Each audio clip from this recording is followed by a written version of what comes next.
Hola a todos, este es su espacio El Buen Lector. Continuamos con Enseñanzas de Jesús. Hemos seleccionado su fascinante palabra que encontramos en Caballo de Troya 11, el diario de Eliseo, Confesiones del segundo piloto. Información suministrada a JJ Benítez. Estos audios nos acercan a las charlas, las prédicas y frases de Jesús de Nazaret. ¡Ey! Acomódate y disfrutemos juntos este audio resumen. Sin más, a lo que vinimos. Rabí, límpiame, límpiame. El Galileo se inclinó y acarició los cabellos del leproso. Después lo tomó por los brazos y lo alzó al tiempo que decía casi para sí: lo quiero, quedas limpio. Al instante la calleja se iluminó, todo se iluminó. Las flamas de las antorchas ancladas en las paredes oscilaron y casi se apagaron. Pero, ¿qué sucedía? No había viento. Fue un relámpago azul, sin trueno. Fue un relámpago prolongado de casi 8 segundos. Fue un azul celeste que lo cubrió todo.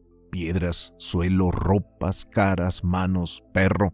Fue un azul como el que cubrió la aldea de Saidán el día de la curación masiva. Eliseo quedó desconcertado. La garganta se secó, sintió un ligero mareo y un extraño hormigueo en las manos y en los pies. Percibió un intenso olor a jazmín, el perfume que el mayor asociaba con la misericordia. El Galileo contempló al joven y ordenó: no hables con nadie de lo que te ha ocurrido. Preséntate ante los sacerdotes y ofrece el sacrificio que ordena Moisés. Después lo abrazó con ternura y terminó perdiéndose en la oscuridad con sus clásicas y largas zancadas. Eliseo se acercó al muchacho y lo examinó minuciosamente. Las deformidades habían desaparecido. La piel lucía limpia y suave como la de un bebé, ni rastro de lepra. El joven no obedeció la recomendación del rabí y, pasado el primer susto, empezó a saltar de alegría.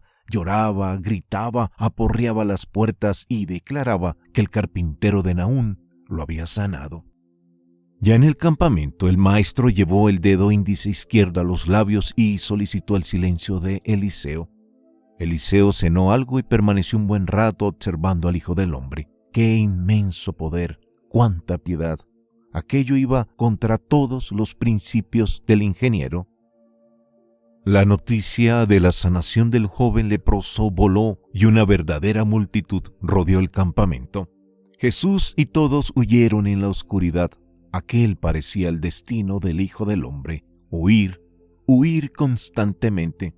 Por supuesto, la mina quedó olvidada. La huida fue deprimente. Los discípulos no entendían, no aceptaban que el rabí se comportara de aquel modo tan esquivo y absurdo. El pueblo lo reclamaba. Tenían el poder al alcance de la mano. Lo hubieran proclamado rey en cuestión de días. Jesús tenía la capacidad para conducir los ejércitos. Ellos, los íntimos, serían sus ministros y generales. Nadarían en oro.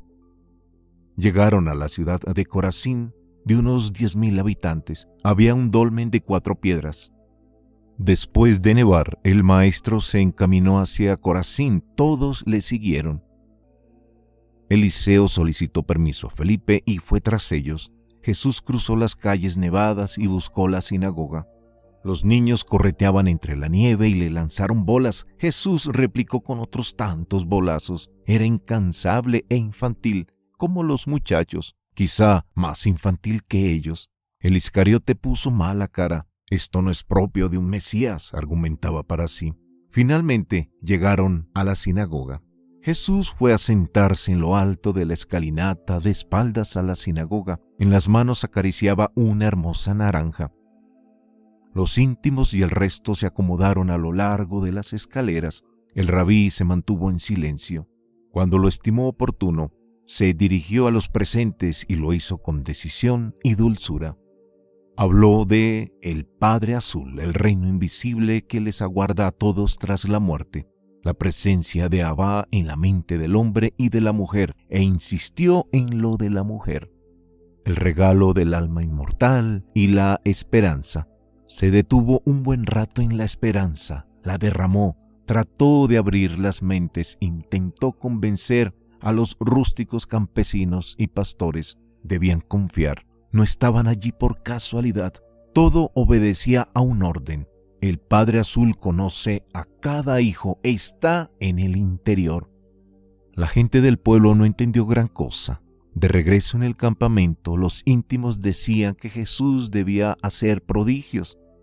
Al día siguiente, el maestro volvió a la plaza de la sinagoga y al otro día. Solo cosechó fracasos. Los campesinos se burlaban de él y de sus extrañas palabras. Lo mandaban y exigían con gritos e insultos que se fueran con la música a otra parte. La moral del grupo se hallaba bajo mínimos. Por supuesto, nada de esto fue contado por los evangelistas. No interesaba. El miércoles 18 fue otro día angustioso. El rabí se sentó de nuevo en las escalinatas de la sinagoga en Corazín. 6 jóvenes se burlaban de las enseñanzas del maestro. Uno de ellos cargaba una canasta. El maestro hablaba sobre la vida después de la muerte. Los jóvenes silbaron a Jesús, gritaban. Algunos íntimos se pelearon con ellos. Otra gente se unió a los jóvenes. Los íntimos mostraron sus gladios. Los jóvenes lanzaron huevos contra el maestro, huevos podridos. Pedro hizo causa común con Judas y el zelota, y a voz en grito exigió que su hermano Andrés, como jefe de los íntimos, parlamentara con el Galileo. Es preciso, amenazó Pedro, que el maestro cure a otro leproso. Yu y Sitio no salían de su asombro. Al alba del día 19, jueves, el campamento se movilizó. Se dirigieron al sur. Los ánimos se apaciguaron. El domingo 22 de febrero, Pedro preguntó: «Maestro, ¿por qué es tan difícil entender a Dios? Bendito sea su nombre». «¿Podrías beberte el jam?», Pedro negó con la cabeza, horrorizado. «¿Podrías entender que el Padre Azul no se mueve y sin embargo reside en cada uno de vosotros? ¿Podríais comprender que en un solo Dios hay 7 dioses? ¿Podrías asimilar que Abba no es un varón y tampoco una mujer? ¿Qué es entonces?», intervino Tomás. «Luz. La luz es la vida. ¿Podríais entender que esa luz piensa en todas las direcciones? ¿Podríais comprender que yo soy uno de esos muchos nietos?». El celota preguntó: «¿El Padre, bendito sea su nombre, tiene nietos?». Jesús sonrió: «Cientos de miles». Los espías murmuraron incómodos. Jesús volvía a cruzar la línea roja de las verdades mosaicas. ¿Podríais asimilar que en el paraíso, su casa, coinciden todas las realidades imaginables, presentes, pasadas y futuras? Bartolomé preguntó: «¿Hay negros en el paraíso?». «No. En el paraíso no hay negros, ni orientales, ni blancos. En el reino del Padre Azul no hay razas, ni sexo, ni ricos o pobres, ni sabios o tontos, ni judíos o gentiles». «¿No hay sexo?», clamó Tomás desolado. Las risas llegaron incontenibles. También el maestro dibujó una lejana sonrisa. «No es necesario», aclaró el rabí. «Allí la felicidad tiene otra cara. La verdadera felicidad es el resultado de conocer la verdad. Esa felicidad tiene un sabor espiritual, pero ahora vosotros no estáis capacitados para intuirla. ¿Podríais comprender que en ese reino espiritual del que tanto os hablo no hay tiempo?». «Qué aburrido», lamentó el oso. «Querido Bartolomé», replicó el Galileo, «en verdad te digo que en ese reino nadie se aburre». «Trabajaremos», planteó Mateo Leví. «Mucho y bien. Trabajaréis en lo que realmente os guste». Y lo dejó ahí. Sitio seguía con la boca abierta, desconcertada o desconcertado. ¿Podríais describir la grandeza de uno solo de los 7 superuniversos que rodean el paraíso? El maestro trazó con una rama 7 círculos en la tierra y otro más pequeño en el centro. Fue señalando con el palo cada uno de los círculos mayores y proclamó: «El Padre Azul gobierna estos superuniversos. Ese es el reino del que os hablo y que tendréis que cruzar después de la muerte». «¿Y el círculo del centro?», aventuró el celota. «El paraíso», final del viaje. El Hijo del Hombre hizo una pausa y redondeó: fin del viaje, de momento. Yu sonreía y tomaba notas en su tablilla encerada. ¿Podríais comprender, prosiguió, que los dioses no tienen principio ni final? ¿Cuántos dioses hay?, gritó Felipe. Jesús no se cortó. Miles. Los discípulos negaban con la cabeza. El maestro no prestó atención. ¿Podríais imaginar a un Dios madre? Seguían perdidos. ¿Cómo es el paraíso?, le abordó Andrés. Señaló Jesús el pequeño círculo central y resumió: no hay palabras. Es la grandeza, la belleza y la verdad absolutas. Pero, ¿qué forma tiene?, presionó el oso. Jesús sonrió. Recuerda, una isla de luz que no se mueve. Allí llegaréis, como os digo, a su debido tiempo. Sin tiempo. Allí abrazaréis al Padre Azul, no antes. ¿No veré a Dios, bendito sea su nombre, cuando muera? La pregunta de Mateo Leví recibió un silencio y negativo movimiento de la cabeza del maestro. ¿Podéis imaginar la nada? ¿Podéis aceptar que esas estrellas que veis son parte de mi reino? ¿Tú eres el rey?, le interrogó Sitio. Lo soy. Yo he creado esos luceros. ¿Has estado en el paraíso?, preguntó tímidamente el celota. La respuesta del rabí desarmó a Eliseo. Sí, muchas veces. Por eso sé de qué hablo. ¿Cómo de largo es el camino hacia el paraíso? Jesús miró a Yu, el chino, y lo hizo con infinita ternura. No podríais medirlo ni con palabras ni con números. Felipe desde la cocina fue a lo suyo. ¿Está más lejos que la China? Algo más, replicó el rabí entre risas. ¿Hay casas?, se interesó el oso. No, Bartolomé, al menos como tú las conoces. ¿Y dónde vive el Padre Azul?, insistió Bartolomé. Abba tiene su morada, naturalmente, pero también habita en ti. Ya lo hemos hablado. Yo diría que se siente feliz en tu mente. Si es luz, terció Felipe, ¿necesita comer? Jesús indicó las sombras que proyectaban los discípulos más próximos a la hoguera y respondió a Bartolomé: si consigues hablar con esas sombras y que te respondan, yo te diré cómo se alimenta el Padre Azul. En otras palabras, intentar describir a Abba es un esfuerzo humanamente imposible. ¿Cuál es el verdadero nombre de Dios? Bendito sea su nombre. La pregunta de Mateo Leví quedó en el aire. El Galileo se puso en pie y dio por terminada la tertulia. En la mañana partirían a Caná. Por supuesto, nada de esto fue recogido por los evangelistas. Esa noche, como tenía por costumbre, Eliseo intercambió información con Yu y conectó con la cuna, trasladando una síntesis de lo vivido al ordenador central. El 23 de febrero, año 28, la pequeña caravana cubrió los 20 kilómetros en 5 horas escasas. No hubo incidentes. Acamparon a las afueras de Caná. Kesil procedió a montar las tiendas. El maestro pernoctaría en la casa de un viejo amigo, Meir, el médico de Caná. Se conocían de antiguo. La gente aún recordaba el prodigio del agua en vino. Al saber que Jesús se hallaba de nuevo en Caná, los campesinos se volcaron y lo trataron con especial cariño.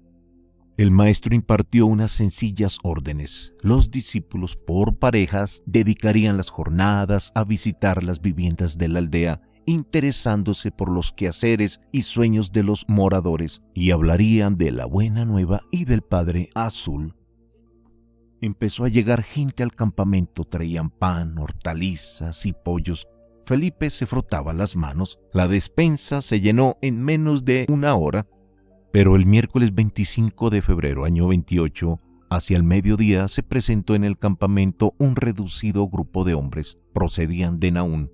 Uno de ellos, el que parecía el jefe, dijo llamarse Tito. Era de la nobleza. Jesús se encontraba en la cocina de campaña ayudando en la elaboración de la cena. Aquel hombre tenía un hijo grave y deseaba que el maestro lo curara. Jesús siguió batiendo huevos. Al principio no dijo nada y se registró un incómodo silencio. Pero el tal Tito era un hombre tenaz y no esperó la respuesta del Hijo del Hombre. Se acercó en la mesa en la que trabajaba el maestro y suplicó: «Tú puedes hacerlo. Mi hijo se muere. Ayúdame, Señor». El Galileo dijo: el poder de Dios está en medio de vosotros, pero si no veis prodigios, os negáis a creer. Tito no le dejó terminar. Se arrodilló a los pies de Jesús y lloró. Jesús, conmovido, colocó las manos sobre los hombros del noble. Yo sí creo, Señor, pero ven allá y ayuda a mi hijo, se muere. Jesús alzó el rostro y con un hilo de voz le dijo al lloroso padre: regresa a tu casa, esa enfermedad no es de muerte. Tito secó las lágrimas e hizo ademán de sacar unas monedas. Jesús negó con la cabeza. El hombre hizo una reverencia y dio media vuelta, alejándose. Ya en la noche, Bartolomé dijo: nos hablaste de la imposibilidad de comprender al Padre Azul. No me resigno. Tiene que haber alguna forma de describirlo. Os hablé de las sombras, replicó el rabí, y señaló las que habitaban cerca de la hoguera. Insisto, ¿podéis convencerlas de que tienen dueño? ¿Dueño?, intervino Tomás. ¿Las sombras tienen amo? Claro, se adelantó Bartolomé. Tú, borrico. Pues bien, continuó el Galileo, la distancia entre vosotros y vuestras sombras es nada. Y repitió: nada, si la comparamos con la que existe entre el Padre Azul y vosotros, sus hijos. ¿Cómo puedo describir lo indescriptible? La mente humana no está preparada para ello todavía. El médico preguntó: ¿Dios, bendito sea su nombre, sabe que es infinito? Lo sabe. ¿Sabe que es perfecto? Lo sabe. Él ve el final desde el principio. Entonces no hay nada nuevo para él. Nada, declaró el maestro. ¡Qué vida tan aburrida!, lamentó Felipe. No, allí arriba, y todos miraron hacia las 8,000 estrellas. Allí arriba hay muchas creaciones en proyecto. Más allá de esas estrellas hay otras estrellas. Pues bien, más allá de las últimas estrellas está la nada. Pero la nada también es propiedad de Abba. Y algún día vosotros, cuando alcancéis el paraíso, seréis los nuevos dioses que transformarán esa nada. Pero, ¿cómo puedes estar tan seguro?, le recriminó Tomás. Os lo dije, he estado allí en el paraíso, en su presencia. Lo sé de buena tinta. Sé lo que piensa el Padre Azul. Además, hablo con él cada día cuando me retiro a las colinas. ¿Sal lo ha visto? Todos rieron la ocurrencia del oso. Jesús era el que más reía. Define al Padre, bendito sea su nombre, con 2 palabras, presionó el celota. Solo con 2. El rabino lo pensó y replicó al instante: amor simétrico. Se dirigió entonces a Yu, que escribía frenéticamente en su tablilla, y suplicó: escribe amor con mayúsculas. El chino sonrió y rectificó la palabra amor.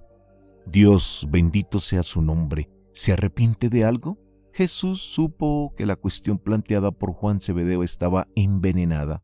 Juanito pensaba en el diluvio universal. El maestro penetraba en los pensamientos y sutilmente le hizo ver a Juan que las cosas no fueron como las cuentan.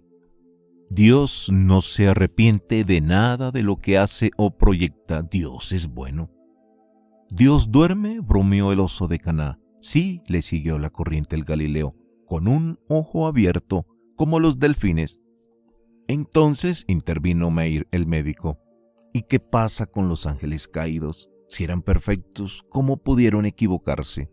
Solo hay una perfección absoluta, respondió Jesús con gran seguridad, la del Padre Azul. El resto es una perfección relativa. ¿De dónde ha salido Dios?, planteó Mateo Leví. ¡Sorpresa! Ahí terminó la desconcertante tertulia. Con las primeras luces del día siguiente, 26 de febrero del año 28 de nuestra era, empezaron a circular las noticias. El hijo de Tito, el noble de Naún, se hallaba bien, había sido sanado por el maestro. Eso pregonaban los que llegaban a Caná. La alegría entre los discípulos fue total y se felicitaban. Era lo que necesitaban. El intendente en su momento examinó al hijo de Tito. Solo tenía malaria. Había recibido un tratamiento con Artemisa. Felipe lo revisó. La enfermedad seguía allí. Las doces de Artemisa la hicieron retroceder, pero allí continuaba. Lo que dice Juanito en su evangelio fue falso. No hubo curación, ni fue el segundo prodigio del maestro. La cuestión es que ese jueves 26 de febrero, año 28, empezó a llegar gente a Caná, traída por los rumores sobre la curación del hijo del noble. Jesús se convirtió no ya en un hacedor de maravillas, sino en un vidente que sanaba a distancia. A eso de las 3 de la tarde habían llegado muchos enfermos, gritaban que Jesús los sanara.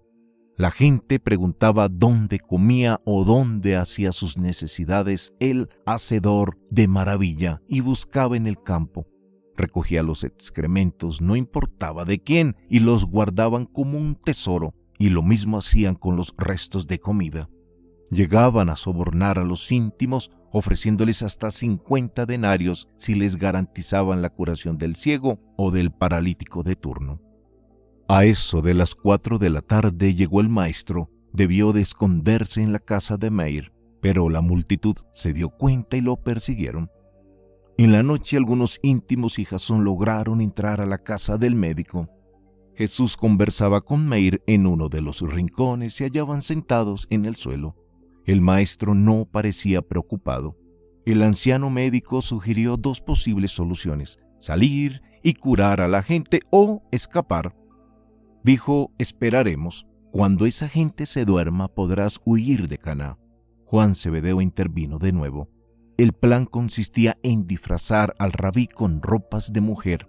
Alguien de la servidumbre sugirió que lo mejor y más seguro era que esa mujer apareciera embarazada. El maestro escuchaba atónito.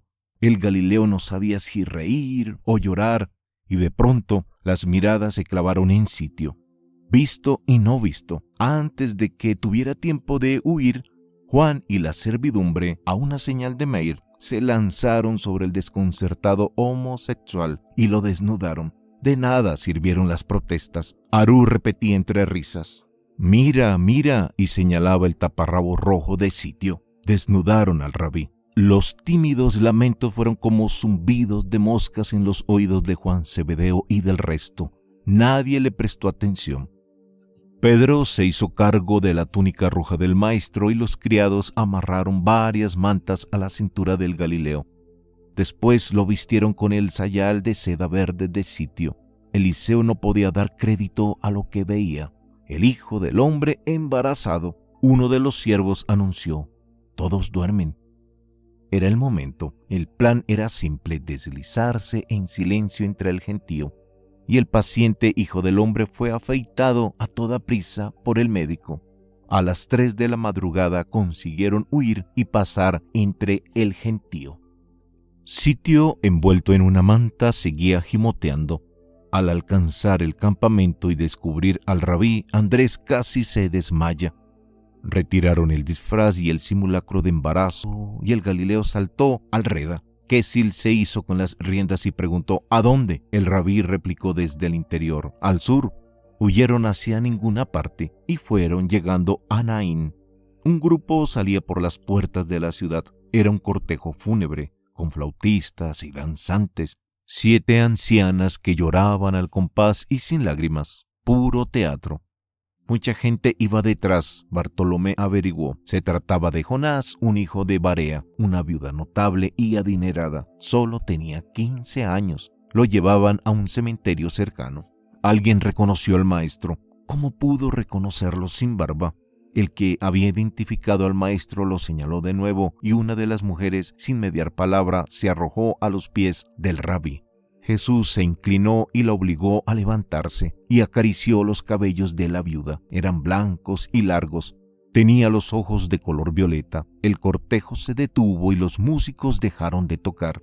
Ella ordenó a su gente depositar en el suelo el ataúd y abrirlo. Los santos y separados protestaron. La ley de Moisés prohibía la apertura de un féretro cuando éste era trasladado al cementerio. El difunto era altísimo, casi 2 metros. Aparecía envuelto en una sábana violeta.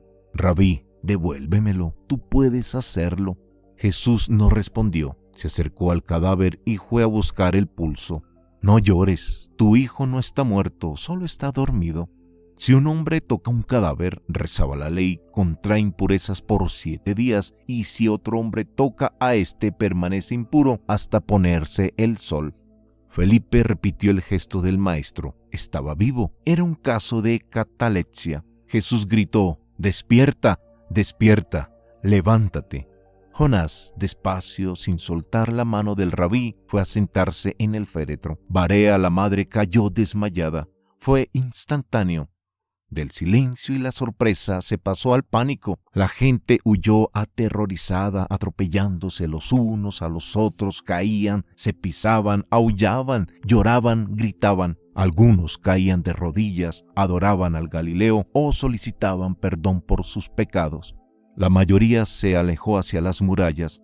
Los flautistas corrían como galgos, otros, los menos, se aproximaron al maestro y agradecieron el milagro. Uno incluso sacó una bolsa con monedas e hizo ademán de entregársela. Jesús la rechazó con una sonrisa. Jonás no habló con nadie, saltó fuera del féretro, cargó a la madre desmayada y se encaminó hacia Naín. Ni siquiera dio las gracias al Galileo. Familiares y amigos se fueron tras ellos. Los íntimos de Jesús flotaban, era lo que esperaban. Solo Felipe repetía: no estaba muerto. Hacia el mediodía el maestro reemprendió la marcha hacia el noreste. Los discípulos de Joanán y los confidentes hablaban y hablaban comentando el prodigio. Estaban maravillados. ¿Quién es este hombre?, se decían, capaz de resucitar a los muertos. Por el camino Jesús se esforzó en hacerles comprender que no hubo milagro. Todo se debió a una serie de lamentables circunstancias. La mayoría no aceptó la versión del Hijo del Hombre. Avanzaron unos kilómetros, divisaron el monte Tabor. Esa noche, más relajados, Bartolomé dijo sobre el féretro: fueron los babilonios y los sumerios los que empezaron a sepultar a los muertos en sacos de juncos trenzados. ¿Sabéis por qué? Para que el difunto no pudiera regresar. Ha sido el temor lo que llevó al invento de los sacos de juncos y después al ataúd. Jesús disfrutaba de lo lindo. ¿Sabéis por qué la gente se cubre la cabeza en un duelo? Para que el difunto no reconozca al vivo. Pedro desvió la conversación e interrogó al Galileo: Señor, ¿qué opinas? ¿Estos espíritus que atacan son los demonios o los ángeles buenos? El maestro miró a la concurrencia y fue rotundo. Ningún espíritu es maligno, ningún espíritu está capacitado para hacer daño o entrar en vuestros cuerpos. Eso fue antes. Ahora, desde el Hermón, desde que recuperé la divinidad, soy el príncipe de este mundo. Ellos no pueden nada. Rabí, preguntó Tomás, ¿es posible regresar a este mundo tras la muerte? No, Tomás. Pero, segundos después, el Galileo hizo una pequeña gran rectificación, salvo excepciones. Explícate, solicitó el bizco. Si eres autorizado, será una visita breve. ¿De qué serviría que devuelvas a la mar un pez muerto? Y el maestro habló sobre el lugar que nos aguarda tras la muerte. Una casa, así la definió, en la que disfrutaremos de un nuevo cuerpo físico, ni material ni espiritual. El sábado 1 de marzo, año 28, Jesús visitó la aldea y se dedicó a una de sus aficiones favoritas. Pasó la jornada de casa en casa y de corral en corral. Escuchó a grandes y pequeños, consoló a todos, almorzó con los más necesitados, repartió lo poco que tenía y derramó algunas lágrimas. La pobreza de aquella gente solo era superada por su pobreza. En una de las viviendas, Eliseo conoció a una familia de videntes. Los llamaban caldeos, eran persas, decían leer el futuro en las estrellas, solo que había aportar la hora y el año del nacimiento de la persona y el caldeo dibujaba su vida futura. Cobraba un denario de plata por la consulta. El domingo 2 de marzo, año 28, levantaron el campamento. A 3 kilómetros de Endor se detuvieron al pie del monte Tabor. La colina parecía un volcán, era como si el cielo hubiera dejado caer una enorme piedra semiesférica. Su altura real era de 400 metros. Jesús expresó su deseo de subir a la cumbre, y a eso de las 11 de la mañana iniciaron el ascenso por la ladera este. Jesús, con una cinta blanca alrededor de la cabeza, cargaba un saco de viaje. Bartolomé no hizo caso de las recomendaciones del intendente. Su pierna izquierda resistiría. La gente llamaba al Tabor la montaña de la luz. Para tener éxito en una empresa era preciso subir y bajar en un día, quién sabe. Finalmente alcanzaron la cumbre, una explanada casi circular de 1200 metros de diámetro. No era totalmente plana, presentaba un ligero abombamiento. ¡Sorpresa! La cima parecía alfombrada por un manto de sílex. El pedernal brillaba al sol como un espejo negro y amarillo. Oyeron unos cánticos. El maestro llevó el dedo índice izquierdo a los labios e hizo el gesto del silencio. Parecían rezos. Descubrieron a una docena de individuos vestidos de forma extraña. Lucían pantalones persas. Cantaban en arameo. Se hallaban de pie formando un gran círculo. En el cántico se dirigían a Yahvé e imploraban la lluvia. Bartolomé dijo que los sacerdotes de Jerusalén los odian. Les robaban el negocio. Solo la casta sacerdotal tiene derecho a reclamar la lluvia al buen Dios. Al concluir las canciones, besaron el espejo de sílex y se alejaron monte abajo. Era el momento de reponer fuerzas. Cada cual se sentó donde pudo. Fue entonces cuando Eliseo se dio cuenta. No disponía de alimentos. Se resignó. Jesús sacó una naranja del saco que cargaba y cuando se disponía a pelarla, le miró y entró en su mente. Se detuvo, buscó de nuevo en el saco y se hizo con una segunda naranja. Sonrió y sin mediar palabra, la lanzó hacia el ingeniero. El Galileo le guiñó un ojo y empezó a pelar la suya. Como decía el mayor, mensaje recibido. Eliseo, por todo lo que era y lo que pretendía hacer, se sintió sucio. El rabí peló la naranja lentamente, cantaba. Dios es ella. Disfrutó cada gajo, lo hacía entornando los ojos, saboreando. Las naranjas eran dulcísimas. Aquel hombre sabía vivir, tomaba de cada instante lo más sabroso, fuera un color, un perfume, un sabor, una palabra o una mirada. Luego entonaron una canción sobre las urracas. Al terminar, Mateo preguntó: «Rabí, ¿qué opinas de las supersticiones?». El maestro fue claro y rotundo: «Nada que esclavice es bueno». «¿Crees que la oración atrae la lluvia?». «Ya lo hablamos», replicó el Galileo. «La oración no sirve para solicitar cosas materiales». Y al preparar la cena, Felipe quiso hacer una suculenta sopa de cebolla. El maestro se acercó y pidió colaborar. Felipe renegó un rato, pero terminó entregándole 6 cebollas. «Córtalas muy finas», le dijo. El rabí tomó un cuchillo. Jesús soltó el largo cuchillo. Se había cortado en el pulgar de la mano derecha. La sangre manaba abundantemente. Los gemelos se percataron del incidente y alertaron a Felipe. Este, comprendiendo al instante, se fue hacia el rabí, soltó el lienzo que colgaba del cinto y taponó la herida. En un momento el paño blanco quedó rojo. Jesús trató de restar importancia al asunto, pero el intendente le ordenó callar. Jesús obedeció sumiso. Y Felipe apretó la tela al tiempo que regañaba a Jesús por su torpeza. Felipe le echó unas semillas de una planta llamada sófora. El maestro era un buen enfermo, se dejaba curar, además jamás protestaba o se quejaba, y durante una semana lució un vendaje que le cubría parte de la mano derecha. Tuvo que soportar más de una broma por parte de Bartolomé. Eliseo aprovechó y tomó un lienzo con la sangre. El lunes 3 de marzo año 28 partieron al alba. Habían sido 6 semanas largas e intensas en las que vivieron de todo, y al mediodía divisaron a lo lejos la ciudad de los Manserín. Se dividieron en 2 grupos. El segundo grupo se reuniría con el maestro en Migdal. El humo negro de las fogatas aquí y allá hacía irrespirable el ambiente. Las ratas las cazaban, se sentaban en los estercoleros y las devoraban vivas allí mismo.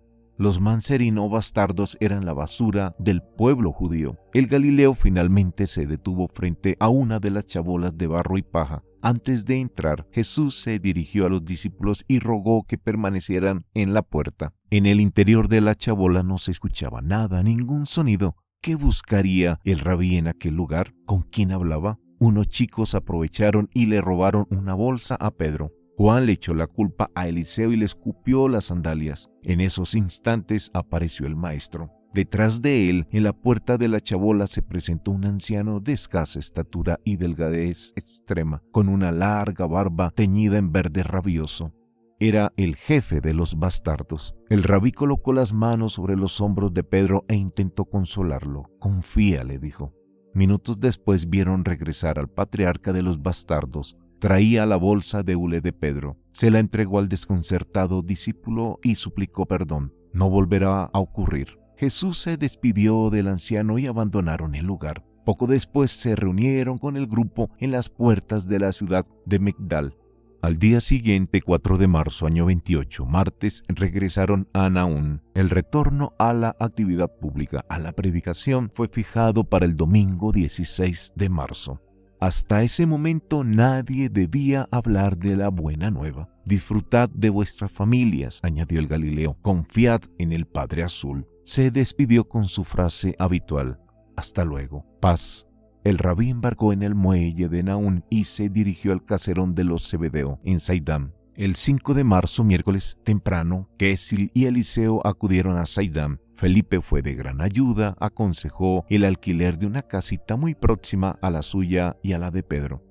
El 24 de marzo, lunes, entraron en Saidam. Había novedades. Poco antes, el viernes 21, Jesús se trasladó a Tiberíades en la única compañía de los Zebedeo. Objetivo: reunirse con los seguidores del Maestro en la referida ciudad ribereña. Felipe le puso a Eliseo al corriente. Celebraron 2 reuniones. El Maestro habló de Abba, de lo que nos aguarda tras la muerte. Entre los seguidores se encontraban los parientes de Chuza, uno de los funcionarios de Herodes Antipas, el hijo de Herodes el Grande. De hecho, las enseñanzas tuvieron lugar en la casa de Chuza y Juana, su esposa. Esta última, según Lucas 8:1-4, había sido curada por el Galileo. Felipe no sabía nada de dicha sanación. Eliseo tomó el asunto con precaución. Lucas, el evangelista, como se ha visto y seguiremos viendo, no era de fiar. Chuza y Juana eran devotos del Hijo del Hombre. Compartían la filosofía del rabí sobre la inmortalidad del alma, y fue Chuza, en su calidad de administrador, quien informó a Antipas sobre el reino invisible que predicaba Jesús. Chuza lo dejó claro: ese reino no es político. Esto al parecer tranquilizó a Herodes hasta cierto punto. En la segunda reunión con los creyentes de Tiberíades, celebrada el sábado 22 de marzo, sucedió algo asombroso. Lo contó Juan Zebedeo. A eso del mediodía se presentó en el cielo azul una gran luz. Tenía forma de espada, según los testigos. Fue vista por miles de personas. Allí permaneció hasta el atardecer. El sábado 29 de marzo, año 28, Jesús se retiró temprano a las colinas y hacia las 3 de la tarde había cierta agitación en la aldea. Había llegado Ben-Yolí, el archisinagogo de Naún. Venía con su ayudante Tarfón. La visita se debía a que el centurión tenía un ayudante enfermo. Salomé y las hijas se empujaban unas a otras tratando de oír. A la llegada del maestro, ellos le dijeron: «Maestro, por favor, acude a la fortaleza. Mangus te necesita. Su ayudante se muere. El centurión ha financiado parte de la construcción de nuestra sinagoga. Le debemos mucho». El maestro no lo pensó y contestó con decisión: «Vamos». Los discípulos se frotaban las manos y se repetían felices: «Milagro a la vista». Lo que Eliseo se dispone a describir es importante para entender lo que sucedió ese sábado 29 de marzo del año 28.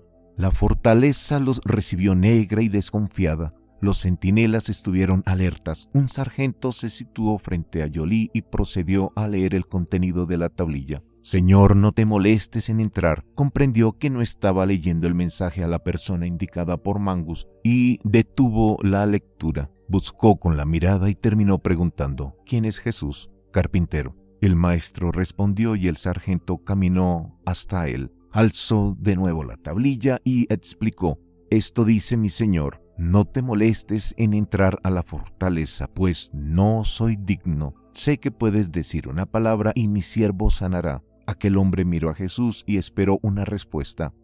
«¿Cuál es la palabra?», preguntó el suboficial. «Qué extraño». Lo que estaba Eliseo escuchando no coincidía con lo leído en los textos evangélicos y empezó a comprender.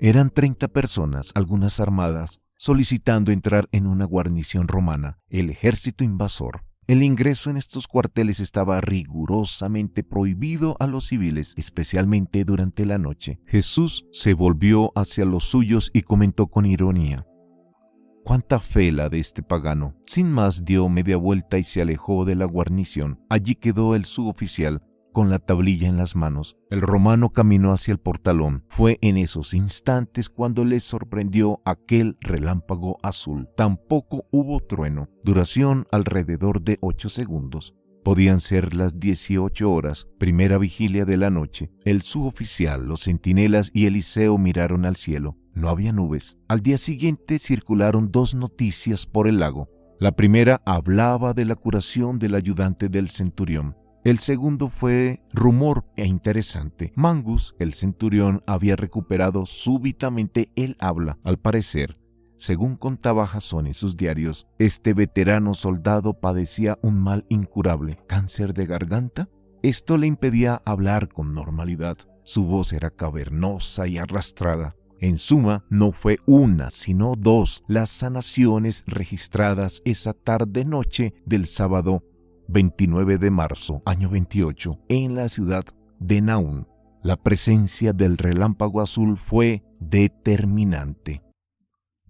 Hey, amigos, hacemos una pausa en Enseñanzas de Jesús. Hemos seleccionado su fascinante palabra que encontramos en Caballo de Troya 11, el diario de Eliseo, Confesiones del segundo piloto. Ten siempre presente que cuando tú lees o escuchas el audio de un libro, por sus palabras y sus líneas, ya no serás la misma persona. Nos encontraremos en otro audio resumen. Un gran abrazo para ti. De corazón, bendiciones.